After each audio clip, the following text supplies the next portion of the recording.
I'm still stunned.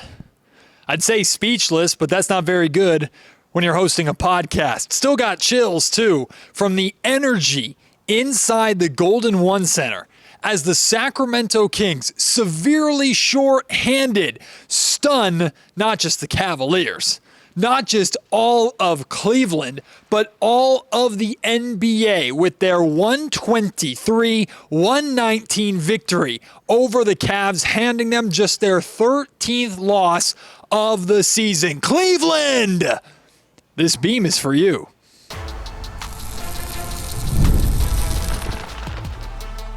You are Locked On Kings, your daily Sacramento Kings podcast, part of the Locked On Podcast Network, your team every day. And now, ladies and gentlemen, it is that time for another episode of Locked On Kings. Hello and welcome into Locked On Kings, your podcast hub for Sacramento Kings coverage all season long. Today's episode is brought to you by Prize Picks. Download the app today and use code LOCKEDONNBA to get $50 instantly when you play your first $5 lineup. Prize Picks, run your game. My name is Matt George. I have the privilege of being your host here. I'm a Sacramento sports anchor and reporter for ABC 10 News. And oh yeah, tonight I'm eating some crow and it tastes delicious. What a freaking win for the Sacramento Kings. Unbelievable effort, unbelievable fight. The Cleveland Cavaliers, I know, is the second night of a back-to-back. I'm sure as hell not going to use that as an excuse, considering the Cavaliers were taking on a Kings team missing three primary rotation players, including two of the three best players on this Kings roster. No Domantas Sabonis, no Zach LaVine, who is out for this game with a personal issue, and then no Jake LaRavia, who was a massive part of that second unit that the Sacramento Kings had in their successful victory on Monday night against the Memphis Grizzlies. Three important players, two stars, not available. And you take on the Cleveland Cavaliers. Granted, they were without Darius Garland, but you took them on and you beat them straight up in a hard-fought, defensively driven game. I want to make sure that I don't gloss over the first quarter, because I think how the first quarter went is a tremendous part of this story and a tremendous credit to the Sacramento Kings in this game.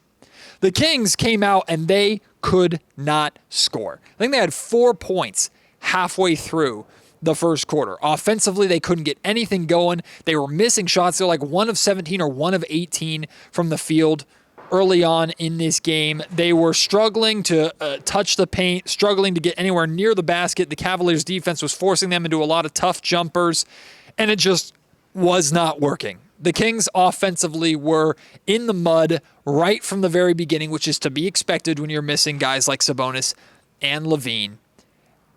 But Sacramento's defense from the jump, and it's not a coincidence that Keon Ellis was in the starting lineup, the Sacramento Kings won another basketball game.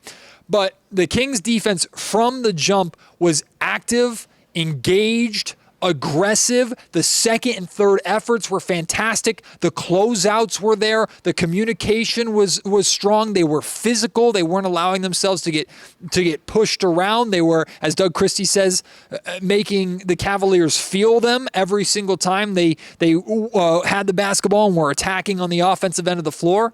That allowed the Kings to keep the game manageable. Held the Cavaliers, forgive me, I don't remember the exact number, but I think held the Cavaliers to only I want to say 24 or something like that points in the first quarter, maybe even less than that, right? The Kings and Cavaliers, neither of them got off to a good start in this game, and both teams established themselves defensively, which I give more credit to the Kings in that aspect with how hard they fought defensively, given the players that they're missing, even though, again, Cleveland on the second night of a back-to-back. I just thought their first quarter effort allowed for them to stay in the game and slowly start to figure out how to score. Because for the rest of the game, I mean, the Kings still scored 123 points. The Kings scored 123 points in a game where they had only 15 points in the first quarter. Like, that's tremendous. Offensively, obviously, they figured some things out. They got themselves going. But defensively, they fought and scratched and clawed through that first quarter and didn't allow themselves to fall behind by 15 or 20 points. If you would have told me coming into this game, the Kings were only going to score 15 points in the first quarter against the Cleveland Cavaliers, I would have told you the Kings were probably down by 20 at the end of the first. But they weren't. And what was great was that defensive effort carried out throughout the remainder of the game. Now, I know Cleveland scored 119 points, but they had to work for everything. Sacramento's defense and their effort and their intensity on that end of the floor was fantastic the entire night. Devin Carter, I'm going to talk exclusively about Devin, and you're going to hear Doug Christie and Keegan Murray, and also from Devin himself, but you're going to hear them talk about Devin in the next segment. Devin Carter was huge. I mean, he sparked a monstrous third quarter run from the Kings. It's the second night in a row where Sacramento's defense accomplished two very important goals that have directly led to these back-to-back victories at home. Number one, their defense got their offense going. The shots weren't falling. Sacramento wasn't touching the paint. Defensively, they started getting stops, started getting steals, getting out in transition. 9 steals, 23 points off of the Cavaliers' turnovers, and 16 fast break points. It's exactly what the Kings did on Monday against the Grizzlies, except they did it tonight down Zach LaVine, one of their best scorers, and down Jake LaRavia, who was Devin Carter's partner in crime defensively during the big push that the Kings made in Monday night's win. Tonight, it's Devin Carter and it's Keon Ellis. Trey Lyles deserves to be in that group too. Trey had a fantastic game off of the bench for the Kings, playing a lot of the small ball 5 for the second straight game. He was phenomenal in this game. But Sacramento's defense got their offense going. That's number one. And number two, Sacramento's defense sent the Golden One Center into an absolute frenzy. This is, without a doubt, the loudest I've heard this building get so far this season. It was deafening. This is, in fact, the loudest I have heard this building since the playoffs. Since Game 1, Game 2 of the 2023 NBA playoffs when the Kings beat the Warriors. I have not heard this building louder at any point from those games to tonight than it was tonight. Like, it was unbelievable, the energy. And that just goes to show you, right? This Kings crowd loves fight. They love hustle, and they got that hustle in abundance tonight from everybody on this Kings roster. And, here's another testament to Doug Christie as the interim head coach and what he's been able to do for this Kings team, right?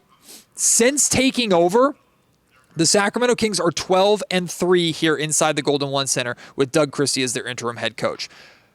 Playing at home and winning at home was a big struggle for this team in all the time that Mike Brown was here as the head coach. Now, Mike Brown had this Kings team finding a way to create their own energy and pick up some very significant wins and win some tough games on the road. This team was very good on the road for the 2 years that Mike Brown was here. But they never quite got this crowd into the game as much as they should have with how much this crowd brings that energy every single night.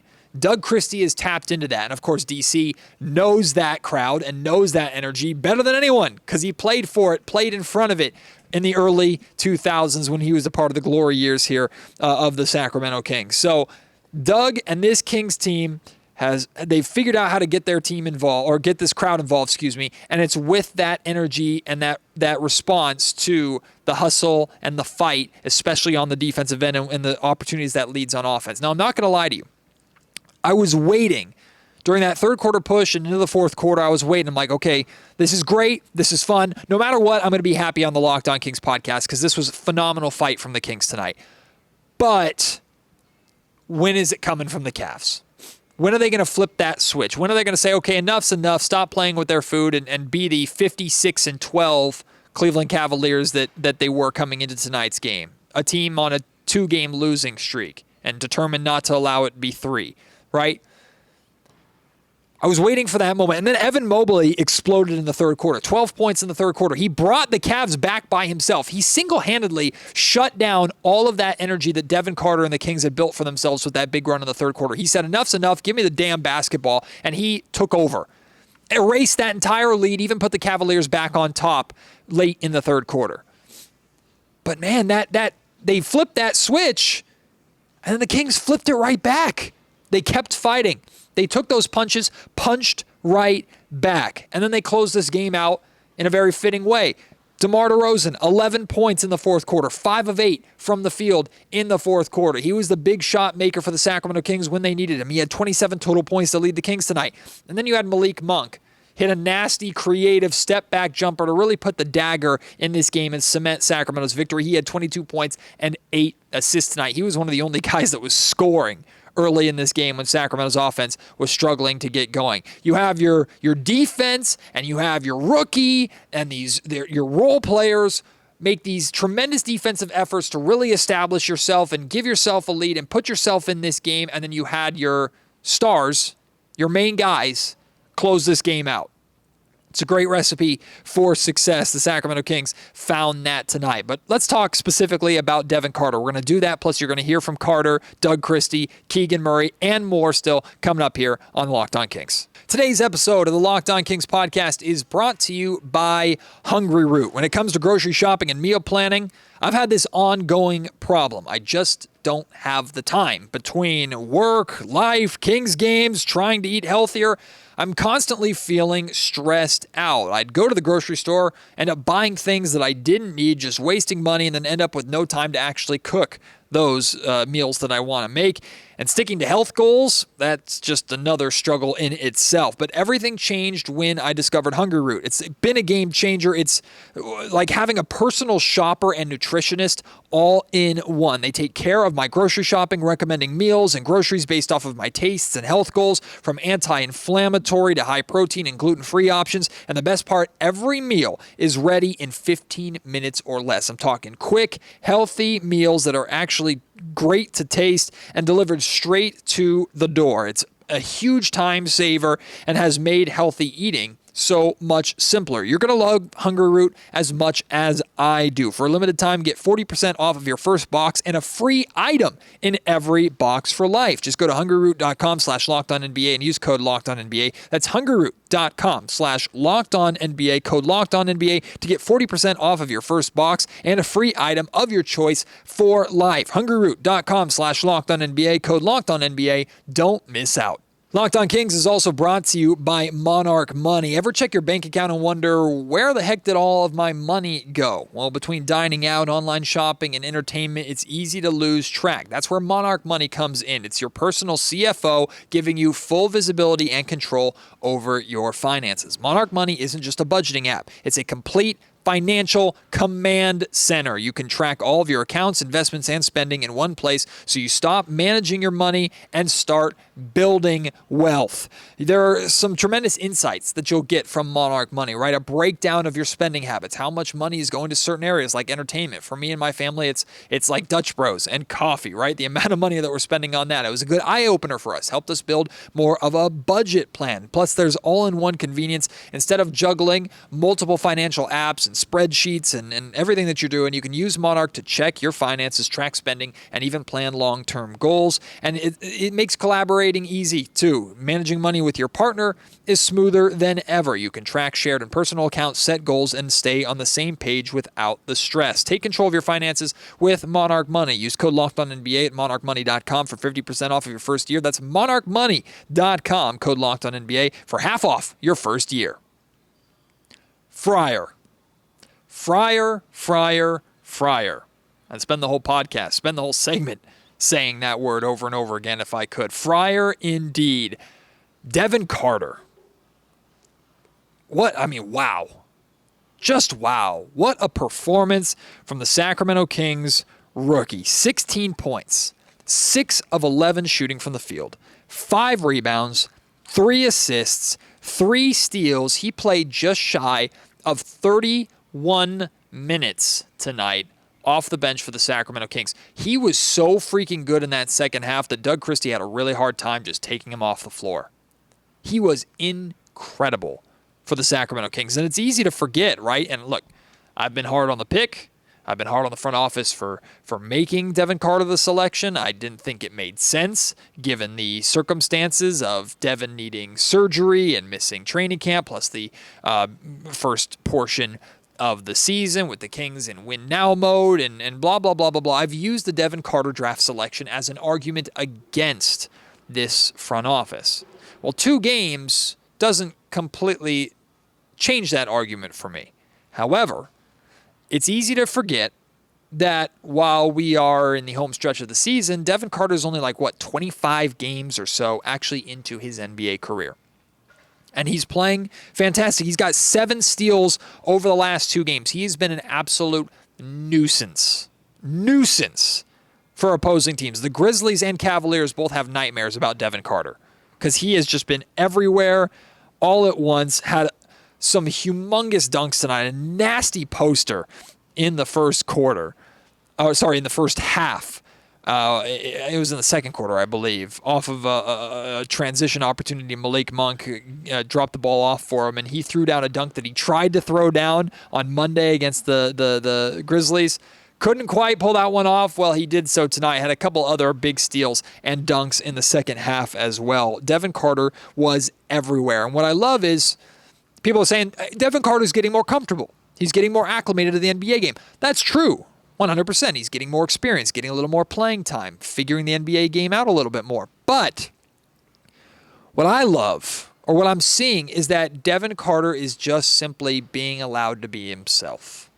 I remember thinking back to the offseason and after the pick was made and talking about Devin Carter's impact on this year and knowing he was going to miss the first half of the season. And one of the things I kept saying was, when he comes back, hopefully the Sacramento Kings can just unleash him, right? Like a Tasmanian devil. Just put him out there and say, kid, do what you do.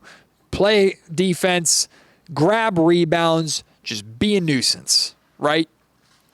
And what we're seeing is Doug Christie empowering Devin Carter and giving him the minutes to just go out there and be himself, right? He's not trying to do too much. Offense, still a question mark, right? The three-point shot, definitely a question mark. But beyond that, Devin is providing the Sacramento Kings with those things that you can't teach. Those things that Monty McNair saw and really, really liked in his time in Providence, right? His rebounding, his wingspan, right? The aggressiveness that he plays with on defense. We're seeing those things because those are naturally who Devin Carter is. And the Kings and Doug Christie are just giving him the playing time to go out and bring that. And here's the thing. The Kings need it. The Kings directly need what Devin Carter is providing. Now, when Zach LaVine comes back and Jake LaRavia comes back, is Devin Carter going to play 30 minutes a night? Probably not.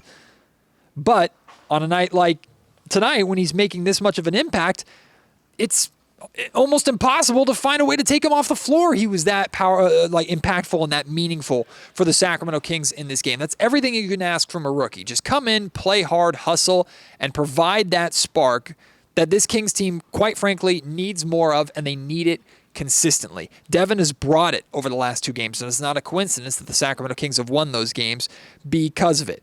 He, Keon Ellis, Jake LaRavia, and Keegan Murray should provide just a 4-man punch for the Kings on a nightly basis. The 4 of them getting variations of playing time, but all 4 of them should be frustrating and exhausting their opponents on a nightly basis.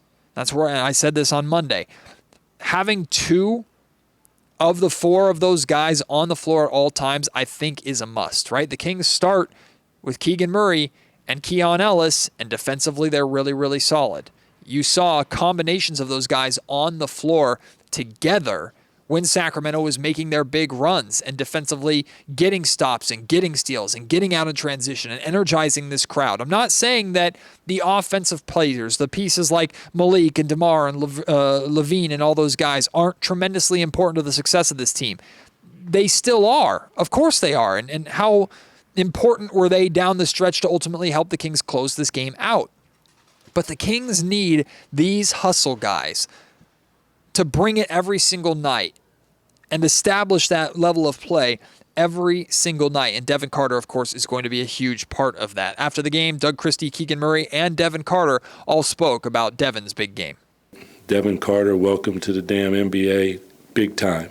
Big time, big time. Devin brings the physicality, the swagger, the confidence, all the things that as a coach, well, I just speak for myself, like that I expect out of my team. There's a calmness and a competition in him. My grandma used to say, still waters run deep, and he brought it big time. He's been good. I think he's had spurts this year where, like in Boston, he was pretty good. And obviously he's a rookie. He goes through those ups and downs and things like that. So I went through them too, and he was able to capitalize on his opportunity tonight when guys were down. So kudos to him, and I know that he should have an impact on our team the rest of the way. Devin's a guy you don't really have to talk much to. He's really confident. So, but I mean, we're all saying stuff to him. We're all trying to get him to figure out what we're doing on the court, and I feel like he's picking up on the things that we're telling him really well. So that's kind of his transition, and tonight obviously played really well. I feel like I did a pretty good job. I mean, I think it was everybody though, you know, the whole second unit, first unit, everybody had juice tonight. So yeah, I mean, I wouldn't say it was just me, but I think it was everybody.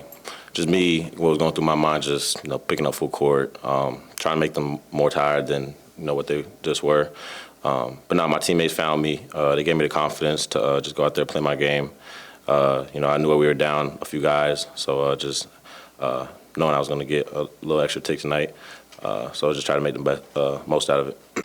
Like I said at the top of the show, today's episode of the Locked On Kings podcast is brought to you by Prize Picks. Basketball season is heating up, and there's no better way to get in on the action than with Prize Picks, the best place for daily fantasy sports. With Prize Picks, you just pick more or less on at least 2 player projections for a shot to win up to 1,000 times your cash. It's easy to use, available in over 30 states, and lets you mix and match projections across different sports. You build your lineups. You can do game-by-game lineups. For example, you could have done a lineup just for the Kings and Cavaliers tonight, where you took Donovan Mitchell's more in his point projections, and more in the Devin Carter steals, and more on the Malik Monk assists. You win all of those. You get all those right, you'll get some tremendous payouts. Plus, it's quick and easy to play. You can make your lineups and set your lineups just minutes before tip-off of a game. And when you win, you get some really fast payouts. I'm talking money in your account as little as 15 minutes, no waiting around. Plus, everybody likes Taco Tuesday, right? Well, Taco Tuesday deals. Every Tuesday, Prize Picks discounts select player projections up to 25%,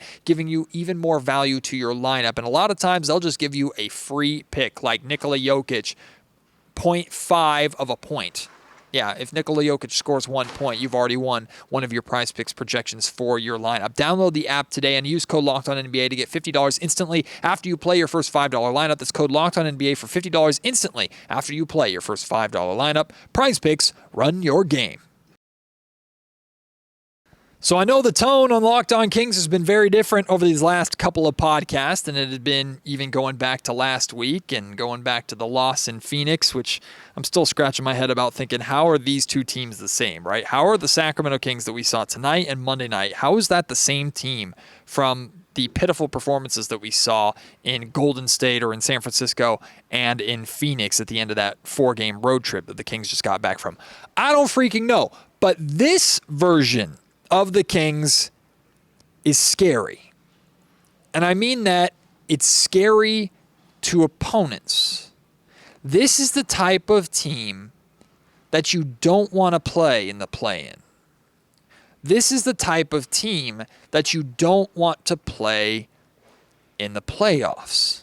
Not that the Kings would play this way and be favored in any of those scenarios. They wouldn't be, more likely than not. Maybe they'd be favored in a 9-10 game in the play-in, but that's about it. But this is the type of team that is a tough out.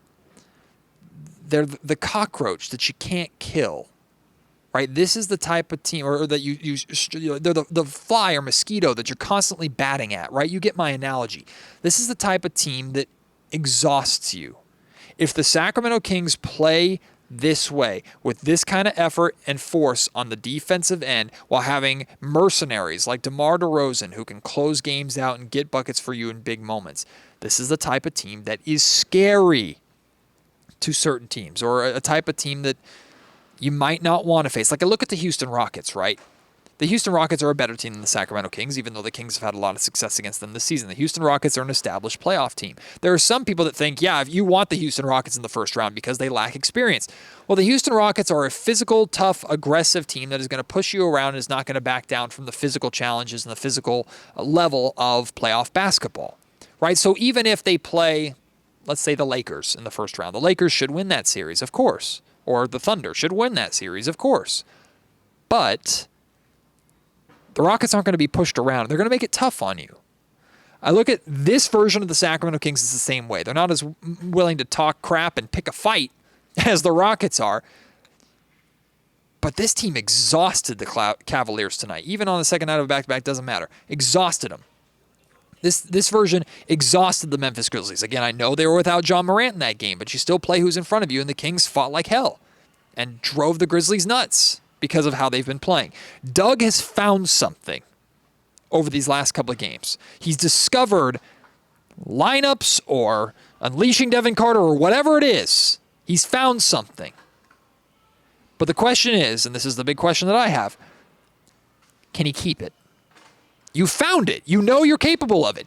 Can you keep it? Can you get this from your team when you don't have a 17,000 or 18,000 strong crowd behind you, giving you that energy and responding to everything you're doing?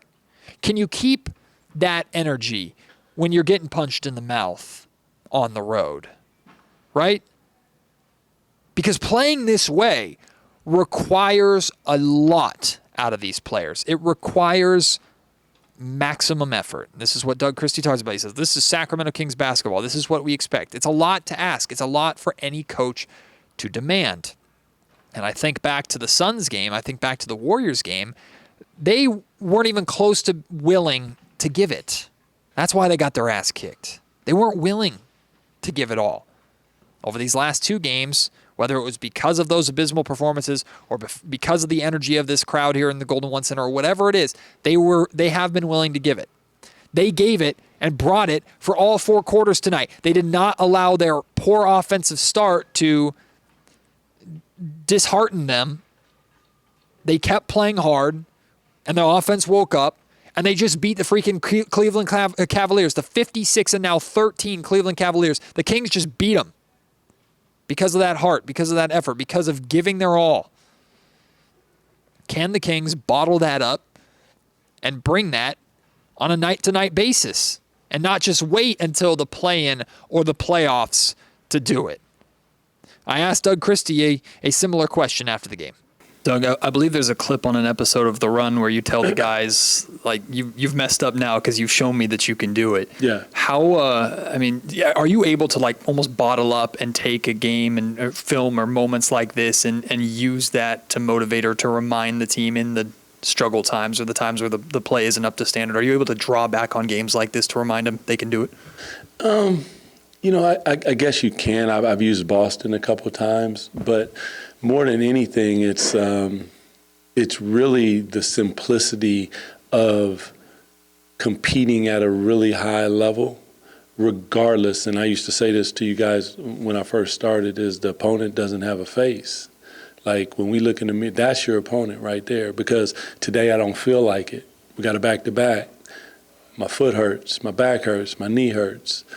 Can you override that little voice that's talking to you and give it up for your teammates? And these guys, they have. And that's more than anything is me saying and joking with them. It's like, you messed up now. You showed me that you can do it. Same thing with my son making his bed. It's like, it looks good in here, man. So can we do that tomorrow? And that's the fun part of it. But this is serious business at the same time. But we have fun. And that's what I want them to bring, that joy, regardless. I was a young kid, and you would be sore and different things, but I wanted to play basketball more than anything. So didn't matter. And that's what they're doing right now. So super proud of them. Well, the Kings have an opportunity to prove it and back it up right away. Tomorrow, or when you're listening to this, later today inside the Golden One Center. Kings are back in action, taking on the Chicago Bulls, a team significantly worse than the Cleveland Cavaliers are, worse than the Memphis Grizzlies are. The Kings play this way. The Kings play the way they did against Cleveland. They should wipe the floor with the Bulls. I'm not projecting that. I'm not predicting that. I'm not saying that anything less would be disappointing. But the way the Kings have played in these last two games, they played out against Chicago. They're going to beat Chicago. They are. So I know it's the second night of a back-to-back. We don't have any word yet on whether Jake LaRavia and Zach LaVine are going to be back and going to be playing for the Kings. Regardless of if they are or not, no back-to-back excuse. Are you willing to give your all again, or are you not? And are you willing to show up and play that hard against a bad team like you were against good teams? That hasn't been an issue for Doug Christie's Kings. They've handled their business against bad teams. Play like this, you'll do so again. And then you prepare for the Bucks on Saturday and Monday and Tuesday meetings with the Boston Celtics and Oklahoma City Thunder. I still need to see it. I'm still skeptical. My concerns have not changed. But I can acknowledge fun when I see it. And these last two games have been a lot of fun. And what I saw from especially the young Kings, the players that you look at as the future of this organization. How can you not love what you've seen from them over these last two games? Now I want to hear from you. At Matt George Sack on Twitter or Blue Sky. Email me, mattgeorgesports@gmail.com. Leave your thoughts in the YouTube comment section down below. Your thoughts on this game, where the Sacramento Kings are at, Devin Carter, all of the above. Send it to me. I look forward to hearing from you. And, of course, if you're coming to the Kings and Bulls game, make sure you stop by Section 105. The top of Section 105 is the media seating area. More often than not, I am up there. Come by, say hi. Would love to chat with you and say thank you to your face for your support here of this podcast. But thank you to everybody, whether I've seen you in person or you're on the other side of the country, other side of the world. Thank you so much for your support of the Kings and your support of Locked On Kings. I appreciate it. Can't wait to have you join me on the next episode of Locked On Kings. Until then, my name is Matt George. You've been listening to the Locked On Kings podcast, part of the Locked On Podcast Network.